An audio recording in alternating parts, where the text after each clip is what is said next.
ভালো আছো? আলহামদুলিল্লাহ স্যার, আপনি ভালো আছেন স্যার? আলহামদুলিল্লাহ, আল্লাহ ভালো রাখছে। তোমাদের ওয়েদার কন্ডিশন কি আজকে? আজকে হচ্ছে অনেক গরম ছিল স্যার। আজকে অনেক রোদ। বৃষ্টি হচ্ছে নাকি? না, এখন বৃষ্টি হচ্ছে না স্যার। ও, আমাদের এদিকে আবার আজকে বৃষ্টি হচ্ছে।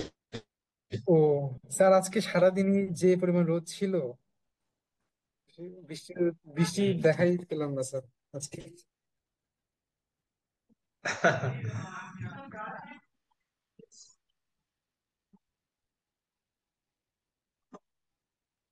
তোমাদের সিলেবাস দেখতে পাচ্ছো? জি স্যার, দেখা যাচ্ছে। জি স্যার, আমার দেখা যাচ্ছে। স্ক্রিন কি প্রপারলি শেয়ার হচ্ছে? আচ্ছা, আচ্ছা। দেখো, আমাদের স্ট্যাটিস্টিক্যাল ইনফারেন্সের দুটো পার্ট, থিওরি অফ এস্টিমেশন এবং test of hypothesis. Test of hypothesis এর এই অংশটুকু মোটামুটি আমরা কমপ্লিট করেছি। আর থিওরি অফ এস্টিমেশনে অলমোস্ট ইন্টারভাল এস্টিমেশনের আগ পর্যন্ত মোটামুটি আমরা টাচ করেছি। আজকে ইন্টারভাল এস্টিমেশনটা শুরু করব। ইন্টারভাল এস্টিমেশনে এক থেকে দুই তিনটা ক্লাস হলে ইনশাল্লাহ আমরা আপাতত পরীক্ষার জন্য তৈরি, এটা বলতে পারবো। আমরা তো এই মাস পুরোটাই তো সময় পাচ্ছি, জি স্যার, এই মাসটা নাকি সময় আগামী পাচ্ছি স্যার। মাসেরও এক আধ সপ্তাহ শুরু সময় পাওয়া যাবে? স্যার, আগামী মাসের প্রথম সপ্তাহের মধ্যে আমাদের এক্সাম শুরু হতে পারে তো স্যার, তাই যদি দশ দিনের আগে যদি আমি শেষ করে ফেলতে পারি তাহলে ভালো হয় স্যার। আচ্ছা, আমরা এই মাসেই শেষ স্যার করে দেবো ইনশাল্লাহ। স্যার আমাদের দ্বিতীয় বর্ষের আর কি আগামী মাসের স্যার 15 তারিখের দিকে স্যার ফাইনাল পরীক্ষা শুরু হতে পারে স্যার, এমন চেয়ারম্যান স্যার আমাদের জানিয়েছেন। আমার সাথে কথা হয়েছে। আমি মোটামুটি আজকে 18 তারিখ তো, জি স্যার। আজকের ক্লাসটা নেই। আগামী সোমবারে একটা, আর যদি সম্ভব হয় হয়তো মঙ্গল বুধবারে একটা নিয়ে শেষ করব, নয়তো মাসের শেষে একটা নিয়ে আপাতত পরীক্ষার জন্য আমরা ডিক্লেয়ার করে দেবো, সমস্যা নেই। স্যার আমরা এখন আমাদের স্যার বলো। স্যার আমাদের অ্যাসাইনমেন্ট দিবেন বলেছিলেন স্যার। যদি স্যার অ্যাসাইনমেন্টটা দিতেন স্যার এখনই, তাহলে স্যার আমাদের মানে ভালো হতো স্যার, 2-3 দিনের মধ্যে স্যার। আচ্ছা, সমস্যা, আমি আসলে নতুন অ্যাসাইনমেন্ট দেবো এটা এমন নয়। আমি দেখবো যে আমার পড়ানো কতদূর কমপ্লিট হয়েছে। জি স্যার। যদি এমন হয় যে ফাইনালের প্রশ্নের দুই একটা পার্ট থেকে যাচ্ছে, দেন আমরা অ্যাসাইনমেন্টে কভার করব। ঠিক আর আছে স্যার। যদি পুরোটা কভার করতে পারি তাহলে মোটামুটি একটা ইনকোর্স পরীক্ষা পরীক্ষা হয়েছে, আর দুটো ইনকোর্স পরীক্ষার সমমানের প্রশ্ন একটা অ্যাসাইনমেন্ট আকারে দিয়ে দেবো, যাতে করে আহ, প্রশ্নপত্র কেমন হইতে পারে ফাইনালের তোমাদের একটা কমপ্লিট আইডিয়া থাকে। তাহলে আজকে আমরা ইন্টারভাল এস্টিমেশন শুরু করি। ইন্টারভাল এস্টিমেশনটা আমরা প্রথমে বই থেকে স্যার শুরু করব। স্যার আরেকটা বিষয় স্যার একটু জানার ছিল স্যার। বলো। স্যার আমাদের স্যার যে দুইটা মিড টার্ম পরীক্ষা দিলাম একসাথে স্যার, এটার রেজাল্ট স্যার মানে কখন আমরা পেতে পারি? এইটা মানে ওই যে মাঝে একটা বিষয় হলো যে ওই যে বাবা অসুস্থ থাকায় ঢাকায় গেলাম, এর মধ্যে নিজেও ব্যস্ত হয়ে গেছি, খাতাগুলো এখন আমি দেখে সারতে পারিনি। ফাইনালের সাথে দিলে সমস্যা আছে?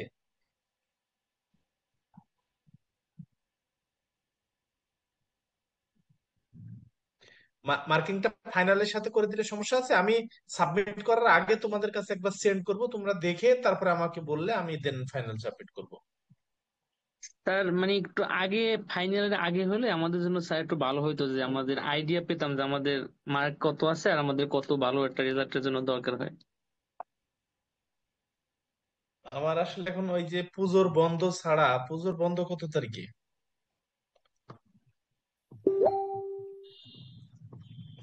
তোমাদের পুজোর বন্ধ কত তারিখে? স্যার সম্ভবত 25 তারিখ থেকে। এই এই 25 তারিখ থেকে না? জি স্যার। আচ্ছা, পুজোর বন্ধের মধ্যে আমি দেখবো, দেখে ইনশাল্লাহ জানাই দেবো তোমাদের। আচ্ছা ঠিক আছে স্যার। ওকে, ওকে। তাহলে আমরা ইন্টারভাল এস্টিমেশন সরাসরি ক্যাসেলার বই থেকে শুরু করব। সুন্দর বই, স্ট্যাটিস্টিক্যাল ইনফারেন্সের জন্য এর থেকে ভালো বই পাওয়া খুব মুশকিল, এবং সারা পৃথিবীব্যাপী এই বইটি পড়ানো হয় এবং রেফারেন্স ইউজ করা হয়। স্ট্যাটিস্টিক্যাল ইনফারেন্স, এই জর্জ ক্যাসেলার বই। আমরা বইটি আসলে ক্যাসেলার হিসাবেই জানি। এই বইটি খুবই সুন্দর বই, চমৎকার একটা বই স্ট্যাটিস্টিক্যাল ইনফারেন্সের জন্য। তোমরা যারা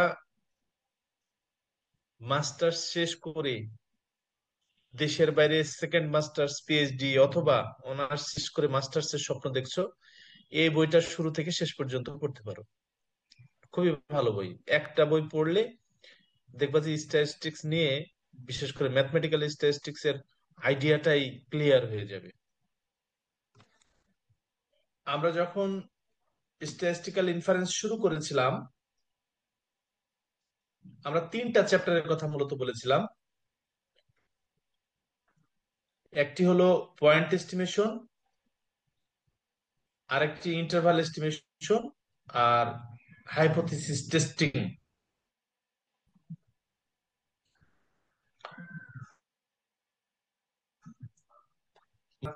টেস্ট অফ হাইপোথিসিস, এই এস্টিমেশন পার্টের মধ্যে ছিল পয়েন্ট এস্টিমেশন আর ইন্টারভাল এস্টিমেশন, এবং সেকেন্ড পার্ট ছিল হাইপোথিসিস টেস্টিং। আমরা ইতোমধ্যে পয়েন্ট এস্টিমেশন, আজকে আমরা চ্যাপ্টার 9 এইটি শুরু করতে যাচ্ছি। চ্যাপ্টার 9,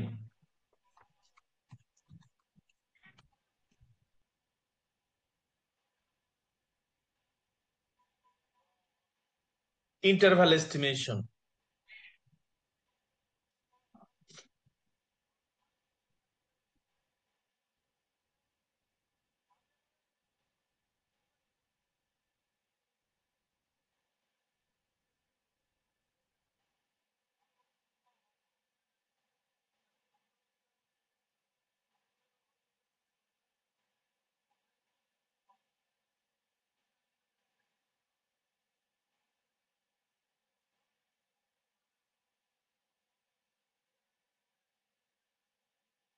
করেও কিন্তু গেস করা যায়, যেটাকে আমরা বলছি কি পয়েন্ট এস্টিমেশন। যেমন এক্স যদি নরমাল ডিস্ট্রিবিউশন ফলো করে with mean mu variance sigma square, then population mean mu এর যে বেস্ট গেস সেটা হলো স্যাম্পল মিন। তো এখানে পপুলেশন প্যারামিটার থিটা অথবা মিউ যাই বলো না কেন, আমরা এখানে কি করলাম, just plug in principal apply করলাম। তার মানে পপুলেশনের যে ক্যারেক্টারিস্টিক্স আননোন, যেটা সম্বন্ধে আমাদের মেইন ইন্টারেস্ট, সেইটিকে আমরা ওই পপুলেশন থেকে স্যাম্পল ড্র করলাম। On the basis of this sample corresponding যে এস্টিমেটর আছে সেটা ইউজ করে ওই পপুলেশন প্যারামিটারের এস্টিমেটর নির্ণয় করলাম, এবং এই পুরো প্রক্রিয়াটাকে আমরা বলছি কি এস্টিমেশন, পয়েন্ট এস্টিমেশন।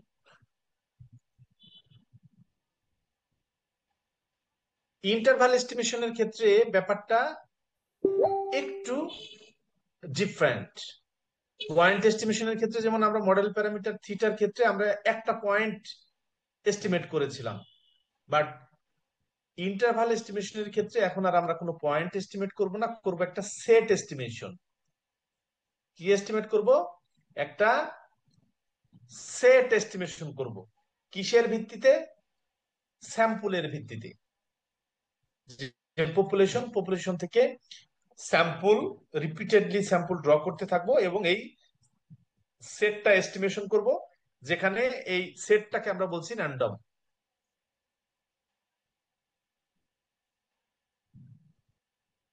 যেহেতু আমরা জানি model parameter theta fixed quantity, সুতরাং আমাদের যে সেট এস্টিমেশন করব এই সেটটি হচ্ছে র্যান্ডম। অর্থাৎ আমরা যতবার পপুলেশন থেকে র্যান্ডম স্যাম্পল ড্র করব, ওই স্যাম্পলের জন্য মডেল প্যারামিটার থিটার দুটো পসিবল ভ্যালু, একটা হলো লোয়ার ভ্যালু আর একটা হলো আপার ভ্যালু, যে দুটো র্যান্ডম ইন্টারভাল ওই পপুলেশন প্যারামিটার থিটাকে ক্যাপচার করবে, এরকম দুটো ভ্যালু নির্ণয় করব। এবং এই একটিকে বলবো লোয়ার লিমিট আর একটি আপার লিমিট। দেন এই লোয়ার লিমিট ও আপার লিমিটের সমন্বয়ে যে ইন্টারভালটা আমরা পাই সেটা কি আমরা মূলত বলছি কনফিডেন্স, কি বলছি, ইন্টারভাল এস্টিমেশন।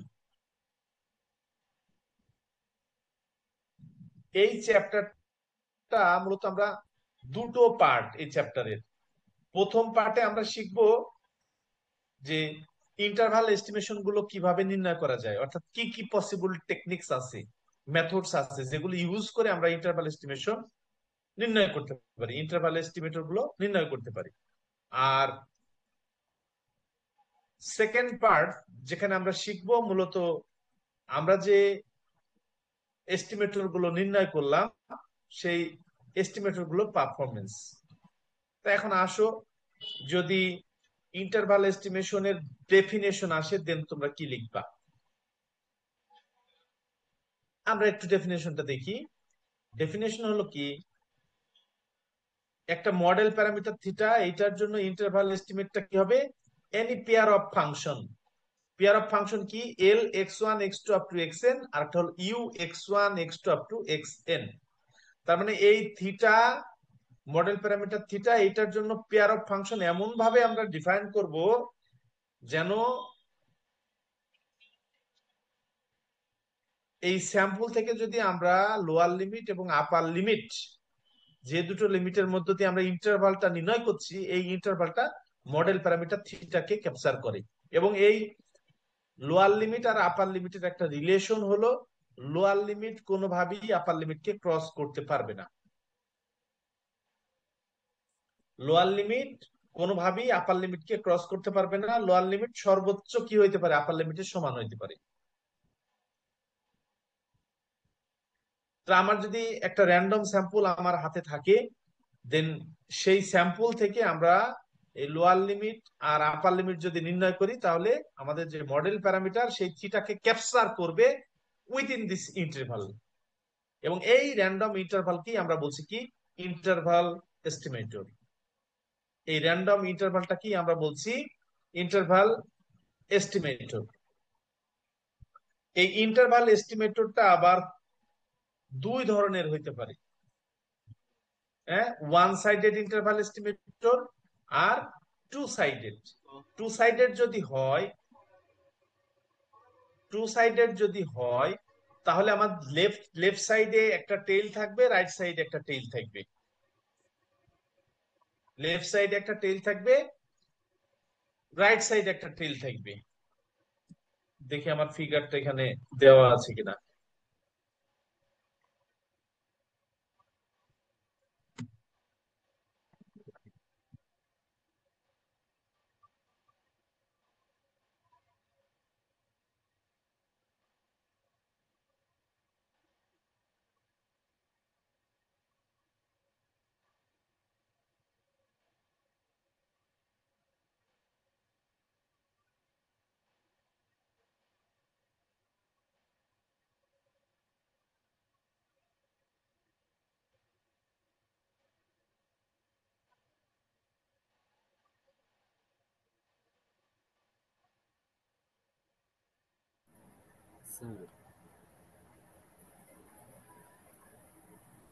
আমাদের এইখানে কোনো ফিগার নাই, আমি আগামী দিন ফিগারটা দেখিয়ে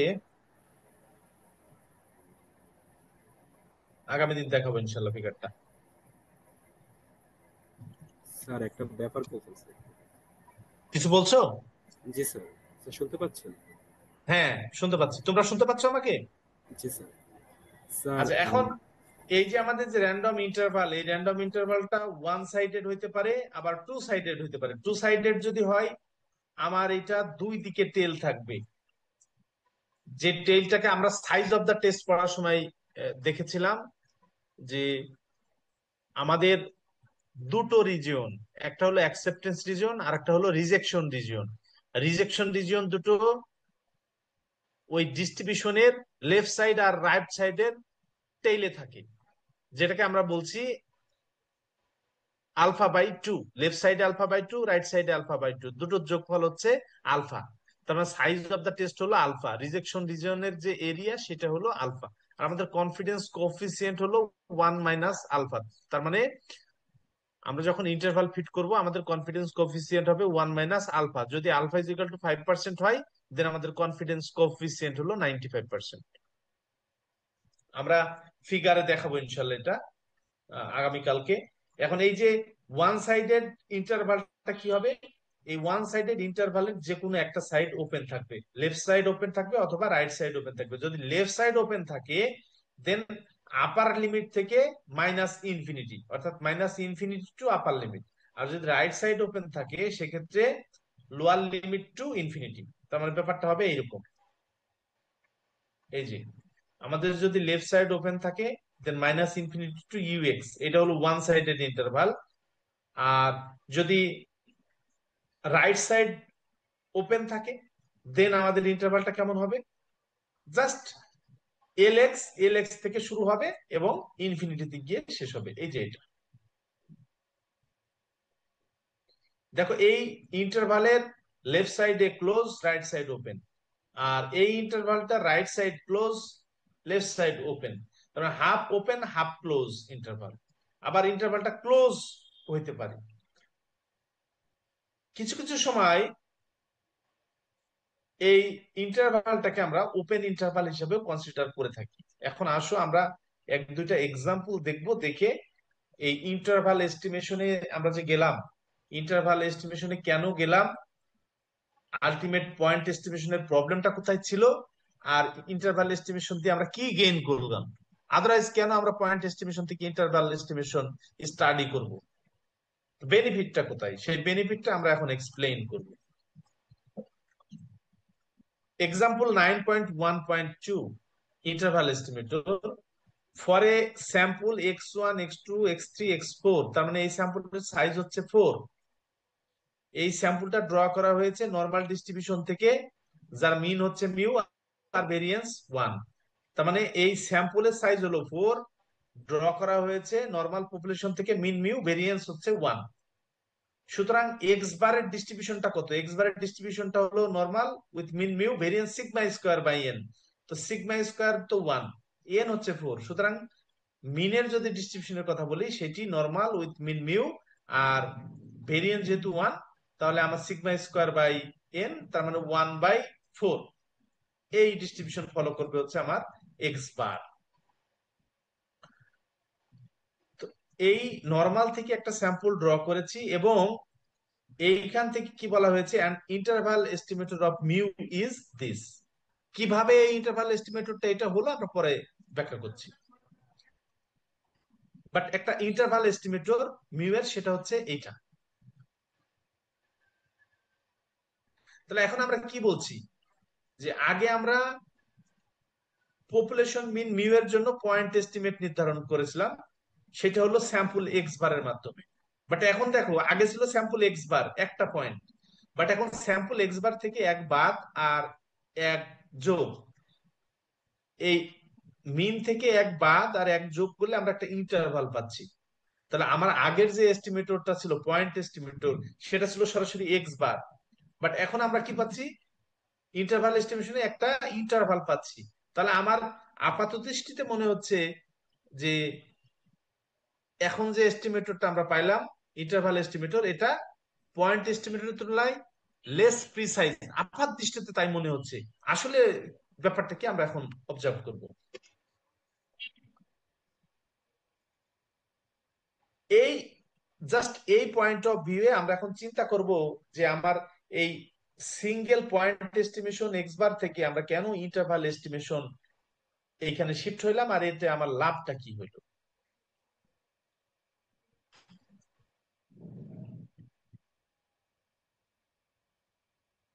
খেয়াল করো যে আমরা যখন মিউকে এস্টিমেট করলাম এক্স বার দিয়ে, তাহলে আমরা মিউকে যখন এক্স বার দিয়ে এস্টিমেট করলাম, আমরা কি কোনো গ্যারান্টি দিতে পাচ্ছি যে আমার যে স্যাম্পল মিন সেটা পপুলেশন প্যারামিটারের সমান হবে? তার প্রবাবিলিটি কত? 0। কোনো গ্যারান্টি নাই। কি বলছি, আমার একটা র্যান্ডম স্যাম্পল পপুলেশন থেকে ড্র করা হয়েছে, স্যাম্পল থেকে আমরা মিন নির্ণয় করলাম। এই পপুলেশন স্যাম্পল মিনটা যে পপুলেশন মিনের এক্স্যাক্টলি সেম হবে তার কোনো গ্যারান্টি আছে? এবং এটা সমান হবে না, মোস্ট অফ দ্য কেসেস সমান হবে না। কথা কি বুঝে বুঝে আসছে? জি জি স্যার। স্যার। হ্যাঁ, তাহলে আমার পয়েন্ট এস্টিমেট যখন করছিলাম এই এক্স বারটা কোনোভাবেই প্যারামিটারের সমান আমরা পাবো না মোস্ট অফ দ্য কেসেস। সুতরাং আমরা খুব সহজেই বলতে পারি যে আমরা যদি এই মডেল প্যারামিটার মিউ এর একটা পয়েন্ট এস্টিমেট এক্স বার নির্ণয় করি, সেটা এই প্যারামিটারের সমান হবে, এক্স্যাক্টলি সমান হবে, তার প্রবাবিলিটি 0। বাট এই ইন্টারভাল এস্টিমেটের ক্ষেত্রে আমরা যে ইন্টারভালটা এস্টিমেট করলাম, এই ইন্টারভাল এস্টিমেটের ক্ষেত্রে আমার যে মডেল প্যারামিটার মিউ, এই ইন্টারভালটা মডেল প্যারামিটার মিউকে ক্যাপচার করবে, এই ইন্টারভালটা মডেল প্যারামিটার মিউকে ক্যাপচার করবে, তার প্রবাবিলিটি কত? এটা তো আমরা পয়েন্ট এস্টিমেটের ক্ষেত্রে দেখলাম 0। বাট এখন ইন্টারভাল এস্টিমেটের ক্ষেত্রে প্রবাবিলিটিটা কত যে আমার এই যে ইন্টারভাল, এই ইন্টারভালটা আমার যে মডেল প্যারামিটার মিউ সেটাকে ক্যাপচার করবে, তার প্রবাবিলিটি কত? আসলে আমরা এখন দেখি কি তার প্রবাবিলিটি কত। তাহলে probability of mu greater than this less than this. তাহলে এইখান থেকে যদি আমরা প্রথম দুটো কনসিডার করি, তাহলে X bar minus mu less than equal 1, আর এখানে X bar minus mu greater than equal -1। তার মানে এক্স বার মাইনাস মিউ -1 থেকে +1 এর মধ্যে বিলংস করছে। এখন আমরা যদি 2 দিয়ে গুণ দেই, তার মানে এটা -2, এটা +2, আর এখানে একটা 2 গুণ হয়ে যাবে। তো 2 গুণ হইলে আলটিমেট আমরা যদি 2 কে নিচে দিয়ে দিই তাহলে 1/4 হবে, 2 নিচে দিলে 1/2 হবে। আর 1/2 কে যখন আমরা ব্র্যাকেটের এই যে স্কোয়ার রুটের মধ্যে নিচ্ছি তখন হচ্ছে 1/4। আলটিমেট আমার স্যাম্পল সাইজ ছিল কিন্তু 4। তাহলে আমার মিনের এই যে মিনের ভেরিয়েন্সটা কত ছিল? 1/4। আমরা এক্স বার মাইনাস মিউ, আর এটা যেহেতু স্কোয়ার রুট, তার মানে এটা হচ্ছে স্ট্যান্ডার্ড ডেভিয়েশন। ভেরিয়েন্স আমরা এক্স বারে পেয়েছিলাম 1/4, আর স্কোয়ার রুট দিচ্ছি, সুতরাং এটা হলো স্ট্যান্ডার্ড ডেভিয়েশন, তার মানে এটা হলো 1/2। এটা কি বুঝে আসছে? জি স্যার। এই যে আমাদের এইখানে দেখো আমাদের স্যাম্পল সাইজ ছিল 4, এটা ছিল নর্মাল মিন মিউ আর ভেরিয়েন্স 1। তাহলে এক্স বারের ডিস্ট্রিবিউশন তো আমরা স্যাম্পলিং ডিস্ট্রিবিউশন থেকে শিখেছি যে এটিও নর্মাল হবে মিন মিউ আর variance sigma square by N, তার মানে 1/4। তাহলে স্ট্যান্ডার্ড ডেভিয়েশন হলো √1/4। আমরা জাস্ট এটা যেহেতু এক্সাম্পল 9.1.2 এর কন্টিনিউয়েশন, আমরা আগের ইনফরমেশন গুলো এখানে ইউজ করছি, সুতরাং এইটাকে আমরা রিঅ্যারেঞ্জ করে X bar minus mu by sigma দিয়ে লিখলাম। তাহলে এইটা সমান আমরা কত? এইটা আমরা জানি স্ট্যান্ডার্ড নরমাল, তার মানে এইটা হলো জেড। এখন টেবিল থেকে যদি এই ভ্যালুটা নির্ণয় করো দেখবা 0.9544। তার মানে আমরা এখানে কি পাইলাম? যে we have over a 95% chance of covering the unknown parameter. তার মানে আমাদের এখানে ভালো করে খেয়াল করো যে আমরা যখন পয়েন্ট এস্টিমেট করছিলাম, পয়েন্ট এস্টিমেশন, আমার যে model parameter mu, model parameter mu এর জন্য পয়েন্ট এস্টিমেটর যে এক্স বার, এই মডেল প্যারামিটার এস্টিমেটরের সমান হবে, তার প্রবাবিলিটি ছিল 0। বাট আমি যখন ইন্টারভাল এস্টিমেট করছি, এই ইন্টারভালটা আমার মডেল প্যারামিটারকে ক্যাপচার করবে, তার প্রবাবিলিটি দেখো ওভার 95%। তাহলে আমার লাভ হয়েছে না লস হয়েছে? স্যার লাভ। লাভ হয়েছে। কি লাভ হয়েছে? মনে করো তুমি মার্কেটে গেছো, মার্কেটে গিয়ে তোমাকে বলছে প্রোডাক্টের দাম হলো 1000 টাকা, কোনো গ্যারান্টি নাই। আর একই প্রোডাক্ট আরেকটা দোকান বলছে যে প্রোডাক্টের দাম 1050 টাকা, বাট 1 বছরের গ্যারান্টি। তুমি এখন কোনটা কিনবা? 1000 টাকায় বলছে কোনো গ্যারান্টি নাই, আর 1050 টাকা দিলে বলছে এই প্রোডাক্টের 1 বছর গ্যারান্টি। তুমি কোনটা কিনবা? গ্যারান্টি। গ্যারান্টি প্রোডাক্টটাই কিনবা, কারণ তুমি তখন 1 বছর শিওর যে এই প্রোডাক্টটা ইউজ করতে পারবা। তো একইভাবে দেখো যে আমার পয়েন্ট এস্টিমেটরের ক্ষেত্রে একেবারে প্রিসাইজ এস্টিমেটর পাচ্ছিলাম, বাট আমাদের কোনো গ্যারান্টি ছিল না। এখন আমরা এস্টিমেটরটা একটু কি হয়েছে ইন্টারভালে বলতে হচ্ছে, লেস প্রিসাইজ মনে হচ্ছে আপাত দৃষ্টিতে, বাট আমরা কিন্তু একটা গ্যারান্টি দিতে পারছি। কি গ্যারান্টি? যে এই ইন্টারভালের ভিতরে এই ইন্টারভালটা কি করবে? মডেল প্যারামিটারকে ক্যাপচার করবে, তার প্রবাবিলিটি ওভার 95%। সুতরাং আপাত দৃষ্টিতে পয়েন্ট এস্টিমেটরটা বেটার মনে হইলেও, যেহেতু ইন্টারভাল এস্টিমেটের ক্ষেত্রে আমরা একটা গ্যারান্টি দিতে পারছি সার্টেন পার্সেন্টেজ, সুতরাং এখানে আমাদের কিছু গেইন ইন ইনফরমেশন আছে।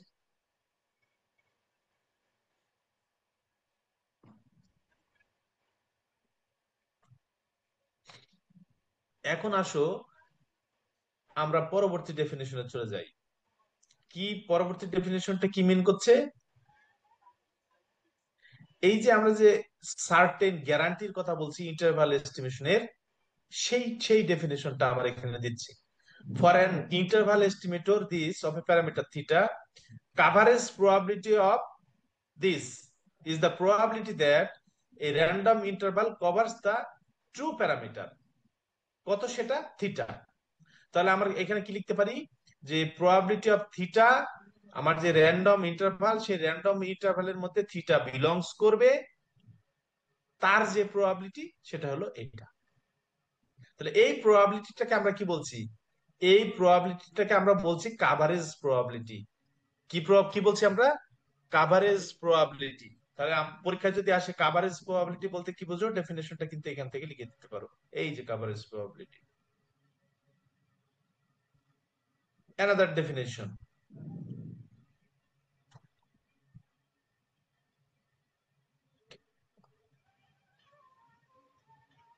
কি বলছে? ফর ইন্টারভাল এস্টিমেটর এত of parameter theta the confidence coefficient, আমরা কি পাইছিলাম? ওভার 95%। তাহলে আমরা বলছি কি, আমাদের যে কনফিডেন্স কোএফিসিয়েন্ট ওভার 95%, কত হয়েছে? 95.44। বাট আমরা কি বলছি? এইটাকে আমরা অ্যাকসেপ্ট করব সব থেকে ছোট ভ্যালুটা। তার মানে আমরা 95 নিয়ে বাদ বাকিটা বাদ দিয়ে দেব। কেমন সেটা? এই যে এই interval estimator of parameter theta the confidence coefficient, এটা is the infimum of the coverage probability. তার মানে এই যে প্রবাবিলিটি, এই কভারেজ প্রবাবিলিটির ইনফিমাম। তার মানে কি?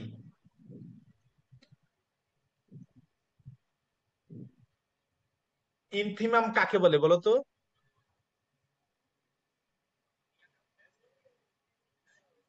Supremum, infimum. ইনফিমাম হলো ম্যাক্সিমামের মিনিমাম।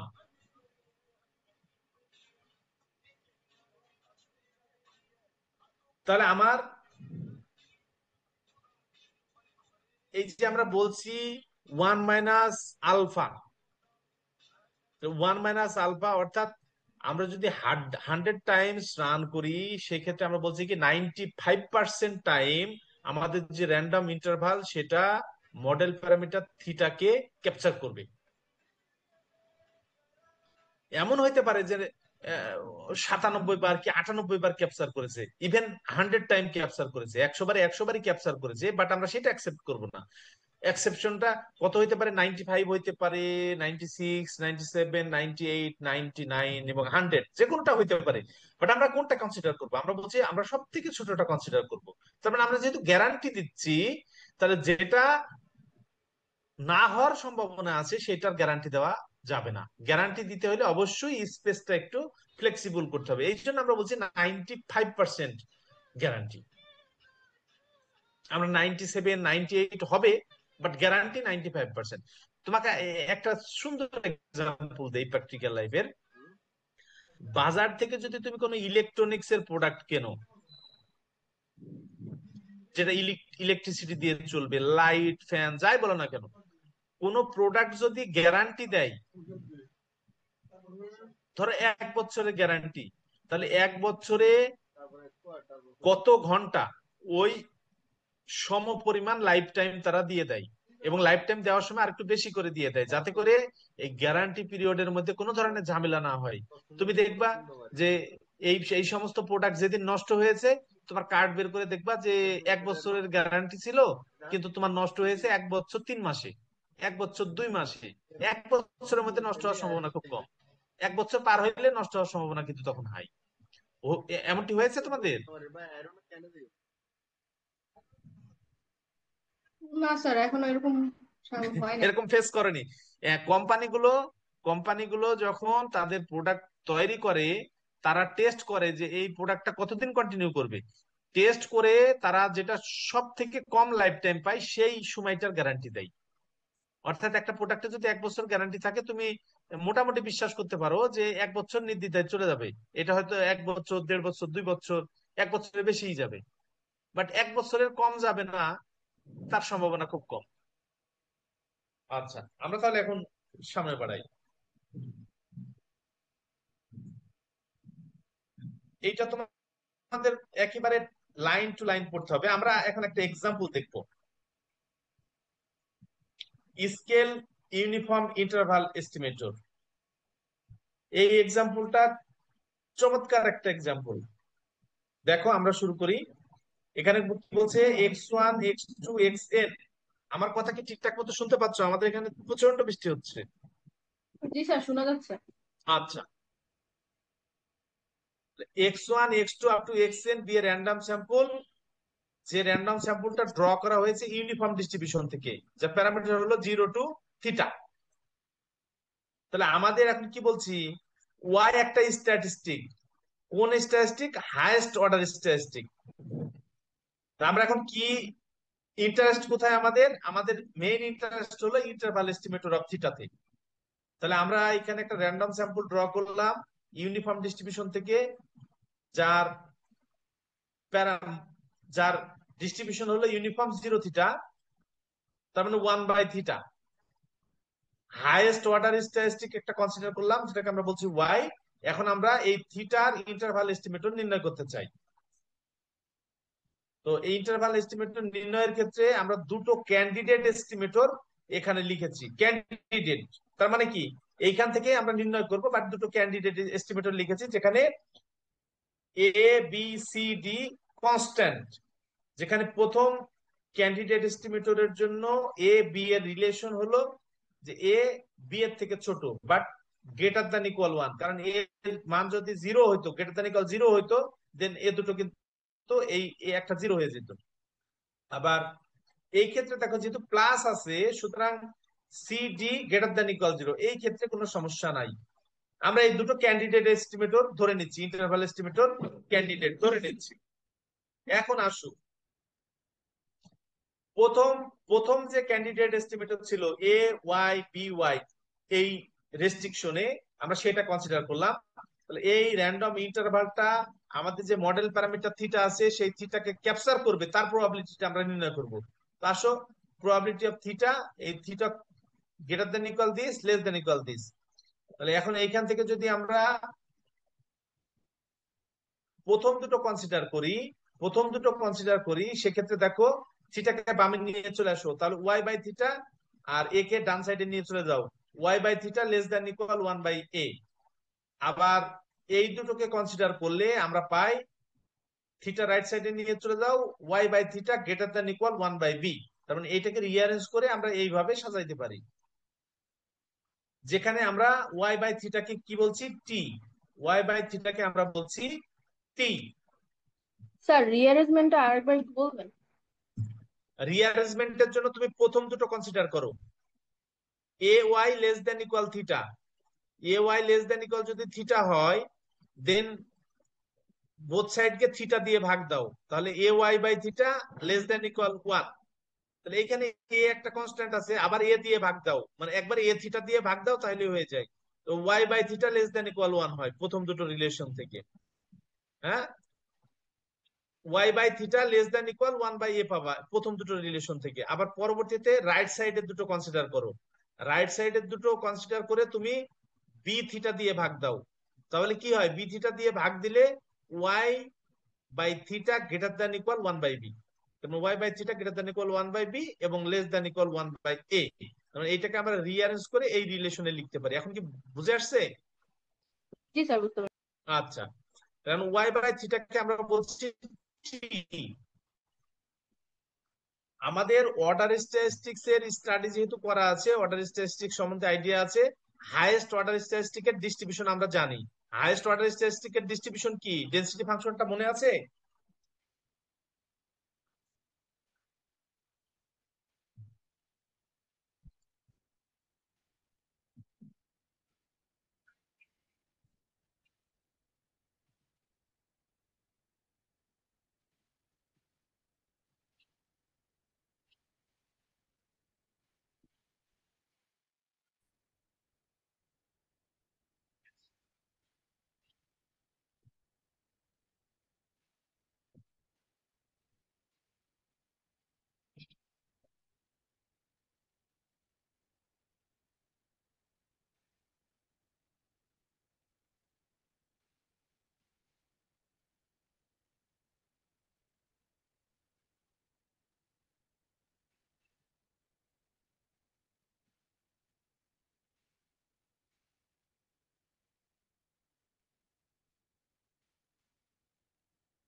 এই যে আমাদের হাইয়েস্ট অর্ডার স্ট্যাটিস্টিক্স এর ডিস্ট্রিবিউশনটা একটু দেখে নাও।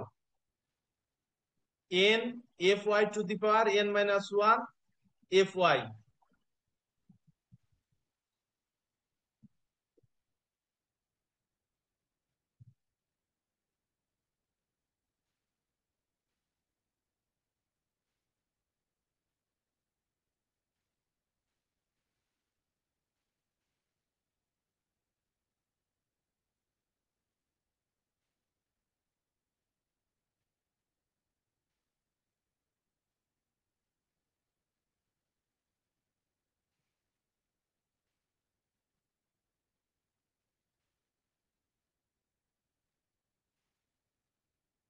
এই টেবিলটা দেখাইছিলাম মনে আছে? এই যে হাইয়েস্ট অর্ডার স্ট্যাটিস্টিক্স এর যে ডেনসিটি ফাংশন দেখো, n CDF capital F of X to the power n minus one আর ডেনসিটি, মনে আছে এটা? জি স্যার দেখাইছিল। হ্যাঁ, হাইয়েস্ট অর্ডার স্ট্যাটিস্টিক্স এর ডেনসিটি ফাংশন। আমরা আজকের যে প্রবলেমটা এখন কন্ডাক্ট করছি সেটা খেয়াল করো। এই যে আমাদের যে স্ট্যাটিস্টিক আছে হাইয়েস্ট অর্ডার স্ট্যাটিস্টিক, সুতরাং আমরা এখন ডিস্ট্রিবিউশন যেটা কনসিডার করব হাইয়েস্ট অর্ডার স্ট্যাটিস্টিকের ডিস্ট্রিবিউশন। যে হাইয়েস্ট অর্ডার স্ট্যাটিস্টিক আমাদের হলো ওয়াই, তাহলে ওয়াই এর ডিস্ট্রিবিউশনটা কি হবে? N capital F of X to the power n minus one আর হলো ডেনসিটি গুণ। তাহলে এখানে যেহেতু আমার মডেল প্যারামিটার কত 0 টু থিটা, তার মানে ডেনসিটি হলো 1/θ। ডেনসিটি হলো আমাদের 1/θ। আর সিডিএফ, সিডিএফ কি করতে হবে আমাদের? সিডিএফ নির্ণয় করলে আপ টু ওয়াই পর্যন্ত প্রবাবিলিটি যোগ, তার মানে 0 টু ওয়াই 1/θ ডিওয়াই। তো 1/θ থাকলো, আর ডিওয়াই সমান ওয়াই, ওয়াই এর মান যদি বসাই দাও ওয়াই মাইনাস 0 হয়, অর্থাৎ y/θ। সিডিএফ টা হলো y/θ। ইউনিফর্ম ডিস্ট্রিবিউশনের সিডিএফ তোমরা নিশ্চয়ই জানো, যদি মডেল প্যারামিটারটা 0 আর থিটা হয়, 0 থিটা হয়, তবে 1/b মাইনাস a 1/θ। তাহলে আমাদের n থাকলো ওই যে এই ফর্মুলেশন অনুযায়ী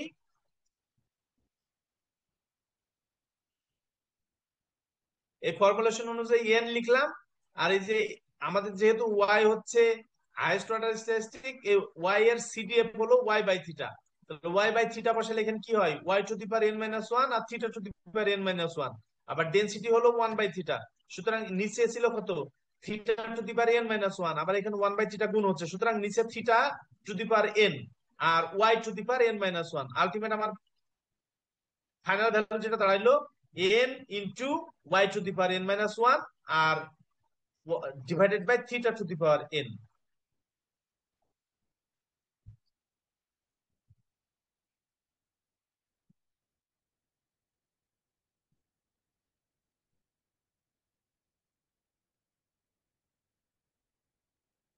আমরা লিখে দিলাম n, এই যে y to the power n minus one আর theta to the power n। এটা বুঝে আসছে তো? জি স্যার। আচ্ছা, তাহলে আমাদের যেখানে y কত 0 টু থিটা, আমরা এখন t সমান কি ধরেছি? y/θ। আর আমার এটা y এর ডিস্ট্রিবিউশন দেওয়া আছে, আর আমার এখন t সমান কত? y/θ। তাহলে আমাদের এখন একটা জ্যাকোবিয়ান ট্রান্সফর্ম করে আমাদের ডিস্ট্রিবিউশনটা f অফ y থেকে f অফ t তে আমরা চলে যেতে পারি। জ্যাকোবিয়ান ট্রান্সফরমেশনের ক্ষেত্রে কি করতে হয়? জ্যাকোবিয়ান দিয়ে গুণ করতে হয়। তো আমার এটা ডিস্ট্রিবিউশনটা হলো y এর, তাহলে আমরা এখান থেকে যদি জ্যাকোবিয়ান নির্ণয় করি, আমরা কি করব? y এর সাপেক্ষে ডিফারেন্সিয়েশন করব। তাহলে dt/dy সমান কত হয়? 1/θ। তাহলে আমার জ্যাকোবিয়ানটা কি হবে? যেহেতু y এর সাপেক্ষে লেখা এই ডিস্ট্রিবিউশনটা, তাহলে আমার জ্যাকোবিয়ান হলো dy/dt হবে, যেহেতু t এটা। তাহলে dy/dt সমান আমি পাবো আলটিমেট থিটা। dy/dt সমান আমি পাবো আলটিমেট থিটা। তাহলে এইটা আমরা যদি t তে লিখি তাহলে কি লিখবো? t তে যদি লিখি আমরা লিখবো y/θ সমান কত? t। তাহলে এখানে y আছে n-1 সংখ্যক বার গুণ, আর এখানে থিটা আছে n টাইমস, y আছে n-1 টাইমস আর থিটা আছে n টাইমস। তাহলে থিটাকে যদি n-1 টাইমস এই y এর সাথে লিখে দেই, তার মানে y/θ two the power n-1 হয়, আর এখানে 1/θ একটা এক্সট্রা থাকে। তাহলে আমরা লিখে দিলাম t এর জন্য n, আর y/θ কে, এই যে y/θ কে আমরা t লিখছি, সুতরাং n t two the power n-1। আর এখানে 1/θ থাকে, আর জ্যাকোবিয়ান হচ্ছে থিটা। থিটা দিয়ে গুণ করলে 1/θ আর থিটা ক্যান্সেল আউট হয়ে আলটিমেট টি এর যে ডিস্ট্রিবিউশন হয় সেটা হলো n(t⁻n−1), যেখানে টি হলো কত, 0 to 1। টি কেন 0 to 1? কারণ এই যে এখানে খেয়াল করো, ওয়াই হলো 0 to θ। ওয়াই এর যে সাপোর্ট, ওয়াই এর সাপোর্টটা ছিল 0 to θ। এই যে ওয়াই এর সাপোর্টটা কি, ওয়াই কোন ডিস্ট্রিবিউশন ফলো করে, এই যে maximum highest order statistic. Highest order স্ট্যাটিস্টিকের যে ডিস্ট্রিবিউশন সেটা কোথায় পাচ্ছ তুমি, এই যে এটা 0 to θ। আলটিমেট এটা যদি 0 to θ হয়, তুমি ওয়াই এর মান 0 সেট করলে টি 0 হয়, আর থিটা সেট করলে হয় 1। সুতরাং টি হলো 0 to 1। এখন আমরা কি পাচ্ছি, এখন দেখো প্রবাবিলিটি অফ দিস, কত পাইলাম, যে probability of this is equal to, এই যে লোয়ার লিমিট থেকে আপার লিমিট কি করব, টি এর প্রবাবিলিটিটা যোগ করতে হবে। তাহলে টি এর যে ডেনসিটি ফাংশন সেটা হলো n(t⁻n−1), লিখে দিলাম n(t⁻n−1) এবং ইন্টিগ্রেশন সাইন ডিটি। তাহলে এইটাকে যদি আমরা ইন্টিগ্রেশন করি কি হবে, t⁻n−1 +1, আর নিচে হচ্ছে n−1 +1, তার মানে নিচে n আসবে আর t⁻n হবে। তাহলে আমার এই n আর নিচের n ক্যান্সেল আউট হয়ে যাবে, থাকবে শুধু t⁻n। তো t⁻n হইলে আমার সাপোর্টটা বসাই দিব। তাহলে t⁻n এর জায়গায় যদি সাপোর্টটা বসাই, এই টি এর জায়গায় যদি সাপোর্টটা আমরা বসাই দিই, কি হবে, 1/a⁴n আর 1/b⁴n।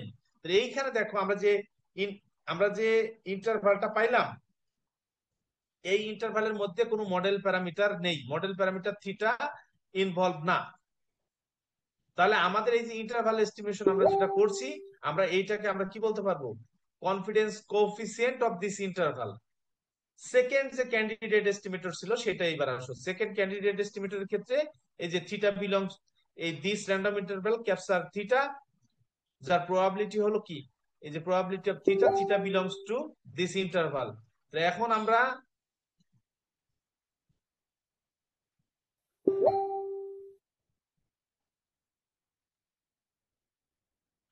এই প্রথম দুটো কনসিডার করব। প্রথম দুটো কনসিডার করে আমরা কি করব, বোথ সাইডে থিটা দিয়ে ভাগ দেব। থিটা দিয়ে যদি ভাগ দেই তাহলে আমরা পাবো 1/θ প্লাস c/θ <= 1। তাহলে আমার কি হচ্ছে, y/θ <= 1 - c/θ। তার মানে আমরা এই রিলেশনটা পাবো। প্রথম দুটো কনসিডার করলে আমরা পাবো এই রিলেশনটা। দেখো, এই প্রথম দুটো কনসিডার করে থিটা দিয়ে ভাগ দাও, তাহলে y/θ প্লাস c/θ <= 1। তা আমি y/θ যদি রাখি, y/θ <=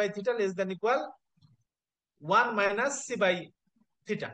আর যদি রাইট সাইডে দুটো কনসিডার করি, তাহলে y/θ প্লাস d/θ, আর এটা হলো θ/θ সমান 1। তার মানে y/θ > কত, 1 - d/θ। সুতরাং টি বিলংস টু দিস ইন্টারভাল। এখন আমরা একই ভাবে এই যে লোয়ার লিমিট থেকে আপার লিমিট পর্যন্ত এই টি এর যে ডিস্ট্রিবিউশন ডেনসিটি, তার ডেনসিটি গুলো যোগ করব।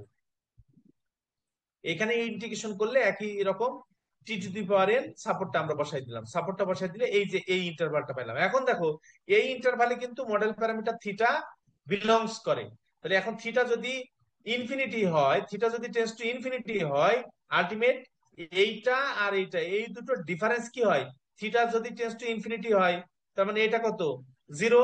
এই ভিতরের এই টার্মটাও 0। 1⁻∞ 1, 1⁻∞ 1 তার মানে এটা 0-র দিকে ধাবিত হয়। এন থিটা টেন্ডস টু যদি ইনফিনিটি হয়, দেন এই ইন্টারভালের মান হলো 0। তাহলে আমার সেকেন্ড যে ক্যান্ডিডেট আছে ইন্টারভাল এস্টিমেটরের, সেক্ষেত্রে আমরা দেখলাম কনফিডেন্স কোএফিসিয়েন্ট এই ইন্টারভালের জন্য 0 হয়। সুতরাং আমরা কোনটা কোনটা ভালো বলবো, এই যে উপরেরটা। অর্থাৎ এই উপরেরটা এই জন্য ভালো যে এখানে মডেল প্যারামিটার থিটার ইনভলভমেন্ট নেই, আর এখানে মডেল প্যারামিটার থিটার ইনভলভমেন্ট আছে। কারণ মডেল প্যারামিটার থিটা যদি খুব বড় হয়ে যায়, আমাদের কনফিডেন্স কোএফিসিয়েন্টের মানটা শূন্যের কাছাকাছি চলে আসবে। তার মানে এটা সুইটেবল নয়। এখন দেখো, ইন্টারভাল এস্টিমেশন নির্ণয় করার ক্ষেত্রে কতগুলো টেকনিক আছে। ইন্টারভাল এস্টিমেশন নির্ণয়ের ক্ষেত্রে অনেক টেকনিক আছে, তার মধ্যে অন্যতম চারটা আমরা